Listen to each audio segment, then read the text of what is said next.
कहानी शुरू होती है साल 1509 से। अकबर की तबीयत अचानक खराब हो गई। उसका बुखार बढ़ता जा रहा था। इलाज करने वाले हकीम चेकअप कर रहे थे और उन्होंने बताया कि अकबर के शरीर में जहर है। ये सुन अकबर के होश उड़ गए। वो और उसके दरबारी सोचने लगे कि आखिर बादशाह को जहर दिया तो दिया किसने। तब अकबर के खासम खास और नवरत्न अबुल फजल आगे आए और सरसरी निगाहों से सलीम की तरफ देखा।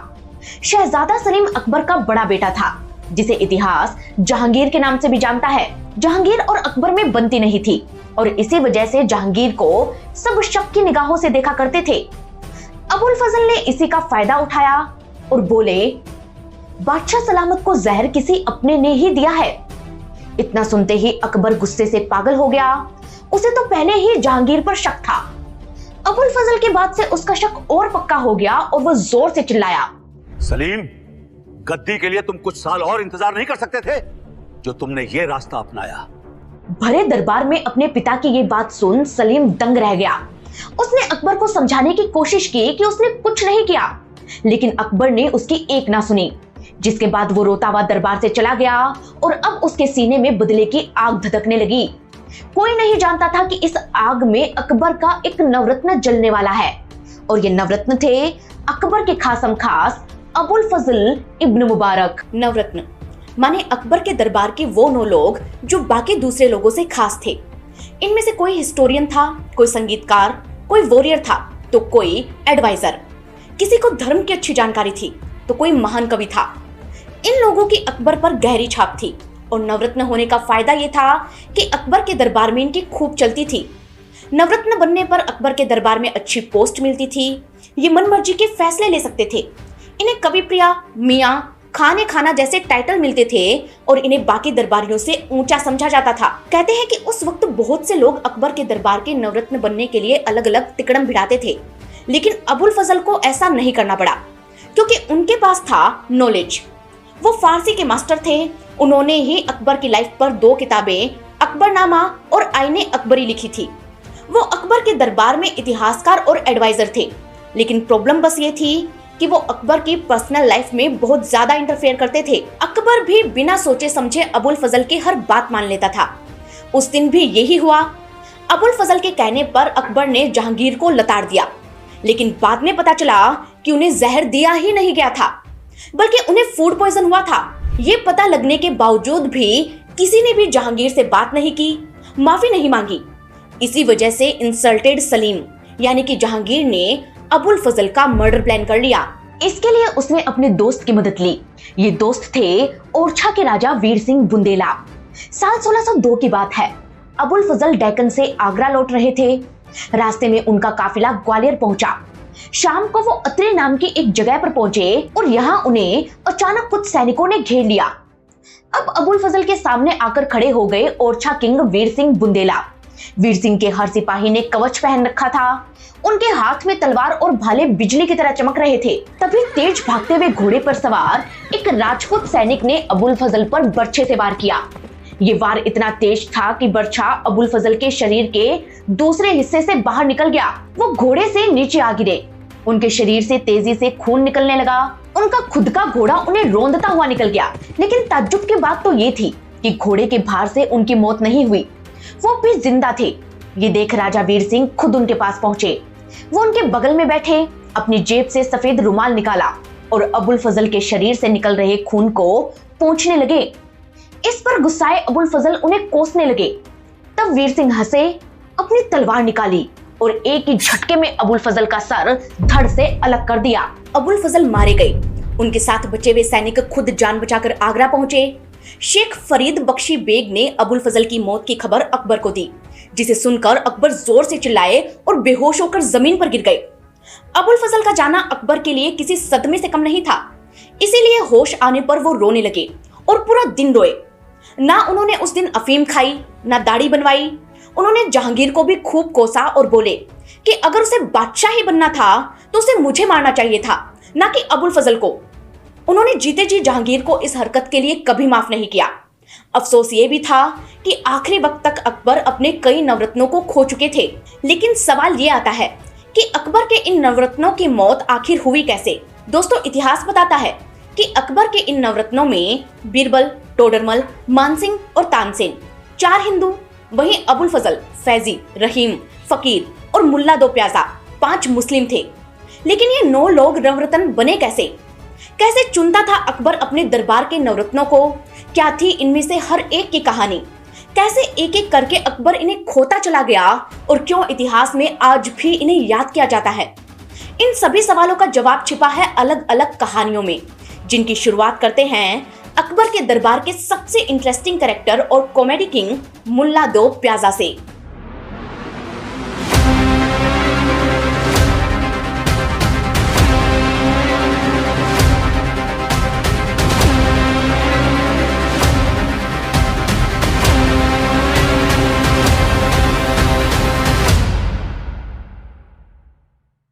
मुल्ला दो प्याजा का असली नाम था अब्दुल हसन। अब्दुल के पिता एक मौलवी थे, लेकिन अब्दुल काफी शरारती थे। कहते हैं कि बचपन में ही उनकी मां का इंतकाल हो गया, जिसके बाद उनकी शरारतों को झेला उनकी सौतेली मां ने। एक दिन इसी शरारत से उसकी सौतेली मां बेहद खफा हो गई, जिससे डरकर अब्दुल घर छोड़कर भाग गया। भटकता भटकता वो एक ईरानी कबीले के कारवां में शामिल हो गया और वहां से वो पहुंचा ईरान। अब ईरान में उन दिनों हुमायूं की फौज लंगर डाले थी और इसी में था मिर्जा बख्श। मिर्जा बख्श हुमायूं का खासम खास था, इसीलिए अब्दुल ने परपंच भिड़ाए और उससे दोस्ती कर ली। हुमायूं की आर्मी के साथ वो भी भारत आ गया और एक मस्जिद में इमाम बन गया। इसी वजह से उसे मुल्ला कहा जाने लगा। इतिहास का वो दौर तेजी से बदल रहा था। अफीम का नशा करने वाला हुमायूं बीमार रहने लगा था। एक दिन पैर पजामे में उलझने के कारण वो किले से गिरकर मर गया, जिसके बाद बादशाह बना उसका बेटा अकबर। अकबर ने फिलोसफर, आर्टिस्ट, म्यूजिशियन जैसे स्पेशल स्किल वाले लोगों को अपना नवरत्न बनाना शुरू कर दिया और इन्हीं नवरत्नों की पावर देख हर किसी के मन में अकबर का नवरत्न बनने की हसरत जाग उठी। इसी में से एक मुल्ला अब्दुल हसन भी था, जो नवरत्न कैसे बना, इसके पीछे भी एक दिलचस्प कहानी है। दोस्तों, हुआ यूं कि मुल्ला को समझ आ गया कि अकबर का नवरत्न बनने के लिए उसके करीब रहना जरूरी है। इसलिए उसने मौलवीगिरी छोड़ी और अकबर के दरबार में नौकरी की तलाश में जुट गया। महीनों की कोशिश के बाद उसे अकबर के मुर्गी खाने यानी कि पोल्ट्री फार्म का चीफ बना दिया गया। अब अब्दुल हसन था पढ़ा लिखा मौलवी का बेटा और ये नौकरी उसके लायक नहीं थी। फिर भी उसने चुपचाप काम किया। कहते हैं कि वो रॉयल फैमिली का बचा हुआ खाना मुर्गियों को खिलाता रहा, जिससे मुर्गियों के खाने का खर्चा काफी कम हो गया। इससे पोल्ट्री फार्म प्रॉफिट में आ गया और जब ये बात अकबर को पता चली तो वो काफी इंप्रेस हुआ। उसने मुल्ला को प्रमोट करके लाइब्रेरी का इंचार्ज बना दिया और मुल्ला ने यहाँ पर भी पूरे फोकस से काम किया। उसने लाइब्रेरी को खूबसूरत बनाया, हर एक किताब पर जरी और मलमल के कवर लगाए। साल भर में उसने लाइब्रेरी की रंगत बदल कर रख दी। कहते हैं कि उसने दरबार में आने वाले उन कपड़ों का इस्तेमाल किया जो फरियाद के लिए लाए जाते थे। उसने इन्हें शाही दर्जी के पास भेजकर ये कवर बनवाए। इस तरह उसने कपड़ों को वेस्ट होने से तो बचाया ही, दर्जियों को भी काम पर लगाकर रखा।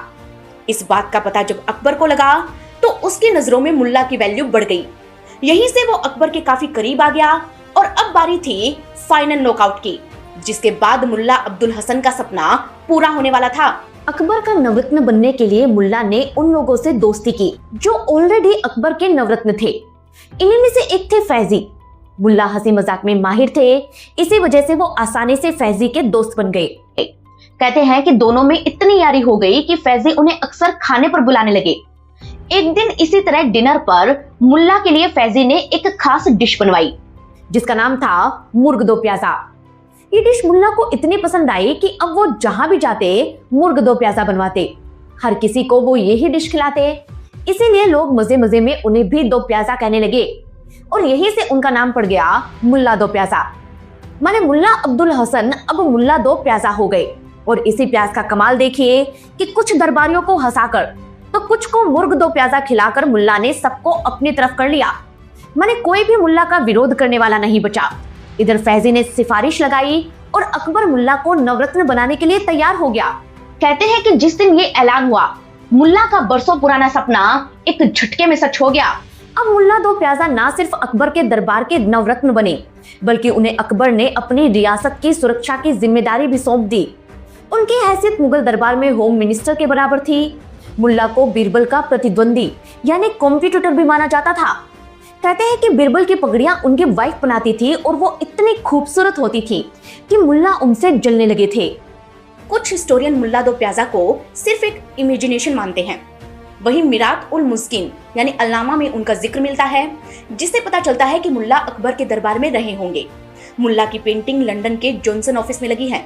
उनकी डेथ के पीछे कोई खतरनाक स्टोरी नहीं मिलती जिससे अंदाजा लगाया जा सकता है कि वो बिल्कुल शांति से मरे होंगे, लेकिन बाकी नवरत्नों के साथ ऐसा नहीं था। अबुल फजल की मौत सबसे भयानक थी, लेकिन उनकी कहानी जानने से पहले हम बात करते हैं अकबर के सबसे खास नवरत्न बीरबल की। बीरबल और अकबर मिले कैसे, इस बारे में कई कहानियां सुनाई जाती हैं, जिनमें सबसे फेमस है 50 कोड़ों की कहानी। कहानी कुछ यूं है कि जब पहली बार बीरबल बादशाह अकबर के दरबार में पहुंचे तो गेट पर खड़े संतरी ने उन्हें रोक दिया। एंट्री देने के लिए शर्त रखी कि तुम्हें जो भी मिलेगा उसे आधा आधा करना पड़ेगा। बीरबल इसके लिए तैयार हो गए। जब वो अकबर से मिले तो उनके हर सवाल का वो दनादन जवाब देते रहे, जिससे खुश होकर अकबर ने बीरबल से कुछ मांगने के लिए कहा। लेकिन हर कोई दंग रह गया जब बीरबल ने अकबर से 100 कोड़ों की सजा मांग ली। ये सुन अकबर ने इस अजीब से इनाम के पीछे की वजह पूछी तो बीरबल ने बताया, बाहर खड़े संतरी को मुझे आधा इनाम का हिस्सा देना है, इसलिए मैं चाहता हूँ कि 50 कोड़े मुझे पड़े और 50 उस संतरी को। बीरबल की समझदारी ने अकबर का दिल जीत लिया। तभी से उसने बीरबल को अपने दरबार में बुलाया और बिना देरी किए उन्हें अपना नवरत्न बना लिया। हालांकि कुछ हिस्टोरियन इस बात को सच नहीं मानते। वो बीरबल और अकबर की पहली मुलाकात के बारे में क्या क्या कहानियां सुनाते हैं, चलिए ये भी जान लेते हैं। Doctor R P. त्रिपाठी अपनी book parties and politics in Mughal court में लिखते हैं कि तानसेन की तरह बीरबल भी पहले रीवा के राजा रामचंद्र के दरबार में काम करते थे और अकबर ने उन्हें अपने यहाँ इनवाइट किया था। बदायूं ने भी यही बात मानते हैं। वहीं कुछ इतिहासकार कहते हैं कि वो आमेर के राजा भगवान दास के दरबारी थे। उनका नाम था महेश दास और भगवान दास ने उन्हें अकबर को तोहफे में दिया था। हालांकि अकबर के दिल में जगह बनाने का काम खुद बीरबल ने किया। और अकबर के लिए बीरबल कितने खास थे, चलिए इसकी कहानियां हम आपको सुनाते हैं। ये बात 1583 की है। अकबर और उनके दरबारी एक मैदान में हाथियों की लड़ाई देख रहे थे। लड़ाई भयानक चल रही थी। अकबर घोड़े पर बैठे ये नजारा देख रहे थे कि तभी उन्होंने देखा कि एक हाथी उचक कर बीरबल की तरफ जा रहा है। ये देख अकबर ने तुरंत घोड़ा दौड़ाया। वो बीरबल और हाथी के बीच जा खड़े हुए। उन्होंने रोबीले अंदाज में हाथी को रुक जाने के लिए कहा और गनीमत ये रही कि हाथी रुक भी गया। लेकिन अकबर के दरबारी ये देख हैरान रह गए कि अकबर ने बीरबल के लिए अपनी जान दांव पर लगा दी थी। माने एक दरबारी के लिए खुद बादशाह अपनी जान जोखिम में डाल रहे थे। लेकिन ये पहली बार नहीं था। इससे पहले अकबर और बीरबल घोड़े पर सवार होकर पोलो खेल रहे थे। तब अचानक बीरबल घोड़े से गिर गए। पार्वती शर्मा अपनी किताब अकबर ऑफ हिंदुस्तान में लिखती है कि बीरबल के बेहोश होने पर अकबर ने दौड़कर अपने होठों से बीरबल के मुंह में सांस फूकी थी। कहते हैं कि बीरबल के लिए अकबर का प्यार देख बाकी दरबारी बीरबल से डरते भी थे और जलते भी थे, लेकिन बीरबल को इससे कोई फर्क नहीं पड़ा। उन्होंने खुद इस्लाम को अच्छे से समझा और अकबर को सूर्य पूजा, अग्नि पूजा और वैष्णव धर्म का महत्व समझाया। जीएम शीलत अपनी बुक अकबर में लिखते हैं कि बीरबल ने ही अकबर के दरबार में रहने वाले कट्टरपंथियों की बोलती बंद की थी। अकबर को दीन इलाही बनाने में बीरबल का बड़ा रोल था। वो ना अबुल फजल की तरह मिनिस्टर थे और ना ही चापलूस। फिर भी वो मंत्रियों का काम किया करते थे। जहां भी हिंदू मुस्लिम का मुद्दा आता, अकबर बीरबल को आगे कर देते और बीरबल सब सुलझा देते। कहते हैं कि सरकारी काम में गलती होने पर अकबर किसी को भी नहीं बख्शते, लेकिन बीरबल अकेले ऐसे दरबारी थे जिन्हें कभी भी अकबर के गुस्से का शिकार नहीं होना पड़ा। बदायूनी, जो कभी बीरबल के पक्ष में नहीं रहे, उन्होंने भी लिखा कि बीरबल ने देखते देखते माहौल अपने पक्ष में कर लिया। न सिर्फ उनका पद बढ़ता गया, बल्कि वो बादशाह के विश्वास पात्र भी बनते गए। कुछ ही दिनों में नौबत यह आ गई कि तुम्हारा मांस मेरा मांस और तुम्हारा खून मेरा खून, ऐसे हालात पैदा हो गए। 1527 में अकबर ने बीरबल को नगरकोट की जागीर दी। उन्होंने बीरबल के लिए फतेहपुर सीकरी में खास महल बनवाया। कहते हैं कि जब दोनों पहली बार मिले तो अकबर 14 साल के थे और बीरबल 28 साल के। दोनों 30 सालों तक एक साथ रहे। बीरबल के मजाक का अकबर ने कभी बुरा नहीं माना और मजे की बात तो ये थी कि महेश दास को बीरबल नाम भी अकबर ने ही दिया था। लेकिन फिर ये दोनों अलग कैसे हुए? बीरबल के आखिरी दिनों की कहानी क्या थी, ये जानने के लिए हमें चलना होगा साल 1586 में। उस साल स्वात और बाजोड़ के एरिया में रहने वाले पश्तून यूसुफजई लोगों ने मुगलों के खिलाफ विद्रोह कर दिया। इस बगावत को दबाने के लिए अकबर ने जैन खां कोका को तैयार किया और उनकी लीडरशिप में एक बड़ी आर्मी को स्वात भेजने का प्लान बनाया। जैन खां के साथ बिरबल और अबुल फजल में से किसी एक को जाना था। अकबर इस पर कंफ्यूज हो गए और ये डिसाइड करने के लिए कि दोनों में से कौन जाएगा, उन्होंने 2 पर्चियां बनाई। पर्ची में नाम निकला बिरबल का, जिसके बाद बिरबल और जैन खां स्वात के लिए रवाना हुए। फरवरी का वो महीना था जब मुगल आर्मी स्वात पहुंची। मुगलों की फौज बड़ी थी, लेकिन ये इलाका पश्तूनों का था। वो इस इलाके के चप्पे चप्पे से वाकिफ थे। ऐसे में उन्होंने मुगलों के खिलाफ गुरिल्ला स्ट्रेटजी अपनाई। 16 फरवरी 1586 पश्तून और मुगल आमने सामने थे। कहते हैं कि जहां ये जंग हो रही थी वहां मलंदराई पास था, जिसके चारों तरफ ऊंची ऊंची पहाड़ियां थी। ऐसे में पश्तून 2 हिस्सों में बंट गए और इनमें से आधे लोग पहाड़ों में जा छिपे। अब ये लोग बीच लड़ाई में बाहर निकले और मुगलों को चारों तरफ से घेर लिया। इन्होंने मुगल सेना पर ताबड़तोड़ तीर और पत्थर बरसाने शुरू कर दिए और अचानक हुए इस हमले के कारण मुगल संभल ही नहीं पाए। कहते हैं कि मुगलों की हालत कटोरी में मछली की तरह हो गई। इस जंग में मुगलों के 8000 सैनिक मारे गए और इन्हीं में से एक बिरबल भी थे। इस जंग में मुगलों को करारी हार मिली, लेकिन अकबर को सदमा लगा बिरबल की मौत का। बिरबल की मौत की खबर ने अकबर को तोड़कर रख दिया। उन्होंने 2 दिन तक कुछ नहीं खाया पिया और खुद को कमरे में बंद कर लिया। वो ना लोगों से मिले, ना कोई काम किया। बदायूनी लिखते हैं कि अकबर को अपने किसी अमीर की मौत पर भी इतना दुख नहीं हुआ था जितना कि बिरबल की मौत पर हुआ था। वो अपने जनरल जैन खां और अबुल फजल से इतने नाराज हुए कि उन्होंने हुक्म दिया कि वो उन्हें अपनी शक्ल तक ना दिखाएं। अकबर को इस बात का भी दुख था कि मुगल बिरबल का शव भी साथ नहीं ला सके। बिरबल की मौत ने अकबर को गुस्से और बदले की आग से भर दिया। बदला लेने के लिए उसने कुछ हफ्तों के भीतर ही एक और बड़ी फोर्स को स्वात पर हमला करने के लिए भेजा। इस बार उसकी सेना को लीड कर रहे थे अकबर के एक और नवरत्न टोडरमल। कहते हैं कि दोबारा हुए इस हमले को पश्तून लोग झेल नहीं पाए और इस बार मुगल जीत कर लौटे। अबुल फजल ने अकबरनामा में लिखा कि अपने मां हमीदा बानो के समझाने पर अकबर नॉर्मल लाइफ में लौटे और इस जीत के बाद उनका गुस्सा कम हुआ। अकबर ने बिरबल को श्रद्धांजलि देते हुए कहा कि वो सर्वश्रेष्ठ में सर्वश्रेष्ठ थे। हमारे करीबी साथियों में वो सर्वोत्तम थे, जिनकी कोई बराबरी नहीं कर सकता था। कहते हैं कि बिरबल के जाने का फायदा मिला अबुल फजल को। अब वो अकबर के और करीब आ गए, लेकिन वो ये नहीं जानते थे कि अकबर से यही नजदीकियां उनके लिए जानलेवा साबित होगी। अब वो कैसे? तो चलिए इसकी कहानी जानने से पहले हम आपको ये बताते हैं कि अबुल फजल अकबर के दरबार के नवरत्न बने तो बने कैसे। 14 जनवरी 1551 सिंध के मौलवी शेख मुबारक के घर एक बेटा पैदा हुआ। नाम रखा गया अबुल फजल इब्न मुबारक। अबुल फजल का परिवार अरब की हिजाजी फैमिली से ताल्लुक रखता था। कुछ सालों बाद ये लोग सिंध से राजस्थान के नागौर में शिफ्ट हो गए। अबुल फजल का बचपन नागौर में ही बीता और बचपन से ही उन्हें इस्लाम और अरबी में इंटरेस्ट था।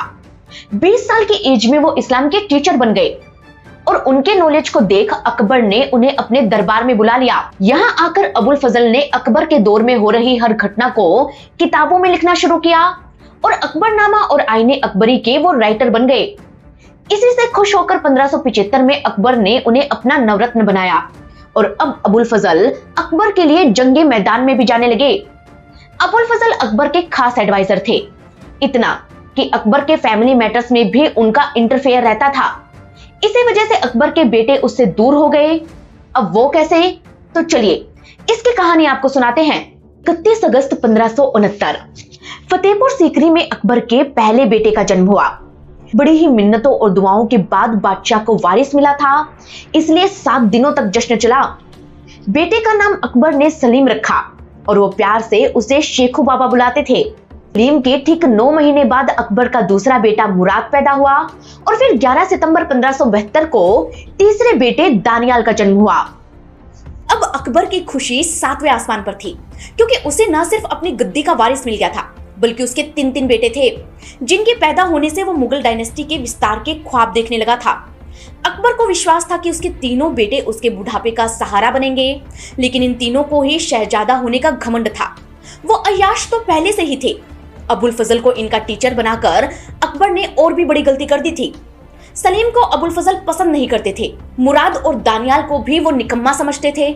इधर मुराद और दानियाल को अपने फैमिली मैटर्स में अबुल फजल की दखलंदाजी बिल्कुल पसंद नहीं थी, लेकिन वो चाहे जो कर ले, अकबर अबुल फजल के आगे किसी की नहीं सुनते थे। इसीलिए मुराद और दानियाल ने अपने आप को शाही मामलों से दूर कर लिया। वो दिन रात सिर्फ शराब पीते और अय्याशी में डूबे रहते। वहीं बात करें सलीम की, तो सलीम और अकबर का तो शुरू से ही 36 का आंकड़ा था।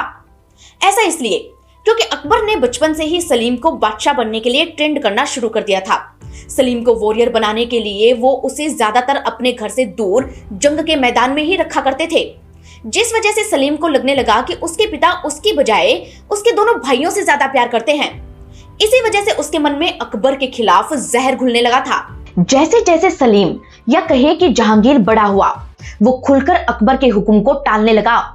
कहते हैं कि एक बार अकबर कश्मीर गया, उसने अपने हरम की महिलाओं को वहां पहुंचाने की जिम्मेदारी जहांगीर को दी। अकबर उन महिलाओं का शिद्दत से इंतजार कर रहे थे, लेकिन जहांगीर खराब सड़क का बहाना बनाकर खाली हाथ वहां पहुंच गए। गुस्से में अकबर मूसलाधार बारिश के बीच खुद घोड़े पर सवार होकर उन महिलाओं को लाने निकल गए, लेकिन जहांगीर को इससे कोई फर्क नहीं पड़ा। बल्कि 2 मई 1599 को मुराद की मौत के बाद साउथ इंडिया को कंट्रोल करने के लिए जब अकबर ने जहांगीर को वहां भेजना चाहा, तो जहांगीर यहां भी टालम टोल करने लगा। मजबूरी में अकबर ने दानियाल को वहां भेजा। कहते हैं कि महाराणा प्रताप से लड़ने के लिए भी अकबर ने जहांगीर को भेजना चाहा था, लेकिन जहांगीर मेवाड़ पहुंचा ही नहीं बल्कि अजमेर में ही रुक गया। जहांगीर आगरा के आसपास ही रहना चाहता था, क्योंकि उसे डर था कि आगरा से दूर भेजकर अकबर किसी और को बादशाह बना सकता था। ऊपर से अबुल फजल लगातार अकबर का ब्रेन वॉश कर रहे थे। ऐसे में जहांगीर इनसिक्योर हो गया और जल्दबाजी में उसने अपने ही पिता का तख्ता पलट करने की कोशिश की। जी हाँ, साल 1600 की बात है। अकबर साउथ इंडिया में था। ये जहांगीर के लिए तख्ता पलट का अच्छा मौका था। वो फटाफट इलाहाबाद गया और अकबर के खजाने के एक हिस्से को हड़प लिया। उसने वहीं पर खुद को बादशाह घोषित कर दिया, जिसकी खबर मिलते ही अकबर सन्न रह गया। वो अहमदनगर पर हमला करने की फिराक में था, लेकिन अपनी गद्दी को बचाने के लिए उसे सब कुछ छोड़कर आगरा निकलना पड़ा। इससे जहांगीर घबरा गया और अकबर को उसने एक लेटर भिजवाया कि सब सही करने के लिए वो खुद उससे मिलना चाहता है। कहते हैं कि जहांगीर 30,000 सैनिकों के साथ आगरा के लिए निकला भी, लेकिन तब अकबर ने जहांगीर को संदेशा भिजवाया कि तुम्हारी भलाई इसी में है कि तुम इलाहाबाद वापस लौट जाओ। अगर तुम वाकई मेरी सेवा करना चाहते हो तो अकेले दरबार में हाजिर हो। लेकिन दरबार में अकेले जाने की हिम्मत जहांगीर की भी नहीं थी, इसीलिए वो वापस इलाहाबाद चला गया। अब अकबर ने जहांगीर को आगरा से दूर रखने की कोशिश की। उसने कभी उसे बंगाल भेजना चाहा तो कभी बिहार, लेकिन जहांगीर कहीं नहीं गया, क्योंकि जहांगीर बादशाह बनने के लिए बेकरार था। लेकिन अकबर इसके लिए राजी नहीं थे। ऊपर से अबुल फजल उसे रोजाना जहांगीर के खिलाफ भड़का भड़का कर उसका ब्रेन वॉश कर रहे थे। जहांगीर भी ये बात जानता था, लेकिन 9 जुलाई को हुई एक घटना ने जहांगीर को अबुल फजल के खून का प्यासा बना दिया। कहते हैं कि उस दिन नॉनवेज खाने की वजह से अकबर को फूड पॉइजन हो गया था, लेकिन अबुल फजल के कहने पर अकबर को लगा कि उसे जहांगीर ने जहर देकर मारने की कोशिश की है। उसने भरे दरबार में जहांगीर को इंसल्ट किया और उसकी कोई सफाई नहीं सुनी। तब जहांगीर ने ओरछा के राजा बीर सिंह बुंदेला से कहकर अबुल फजल का मर्डर करवा दिया। अबुल फजल को दर्दनाक मौत मिली और जब उसके मरने की खबर अकबर को मिली तो वो बेहोश हो गया। उसने अपना एक नवरत्न खो दिया था, जो बिरबल के बाद उसका सबसे खास था। यही कारण था कि अकबर ने इस हरकत के लिए जहांगीर को कभी माफ नहीं किया। लेकिन जहांगीर को अपने किए पर कोई अफसोस नहीं था। अपनी ऑटोबायोग्राफी में जहांगीर ने खुद लिखा कि हाँ, ये मैंने किया क्योंकि मुझे बादशाह बनना था। अगर अबुल फजल दरबार में पहुंचते तो मैं कभी बादशाह नहीं बन पाता। हालांकि हिस्ट्री ये भी कहती है कि आगे चलकर इसी अबुल फजल का बेटा जहांगीर का सबसे वफादार मंत्री बना। खैर, यहाँ बात करें अकबर के 3 नवरत्नों महेशताश यानी कि बीरबल, मुल्ला दो प्याजा और अबुल फजल की, तो ये थी इन तीनों की कहानी। लेकिन इतिहास के पिटारे में कहानियां टोडरमल, मानसिंह, तानसेन, फैजी, रहीम और फकीर जैसे बाकी नवरत्नों की भी है। दोस्तों, इन बाकी लोगों ने नवरत्न बनने के लिए क्या क्या किया और कैसे बीते इनके आखिरी दिन, इन सब की कहानियां हम आपके लिए लेकर आएंगे अगर आप चाहेंगे तो। लेकिन इसके लिए आपको हमें कमेंट करके बताना होगा। साथ ही ये बताना ना भूलें कि आप हमें कहां से देख रहे हैं और ये कहानी आपको कैसी लगी। हम मिलेंगे आपको किसी नई कहानी के साथ। तब तक के लिए धन्यवाद।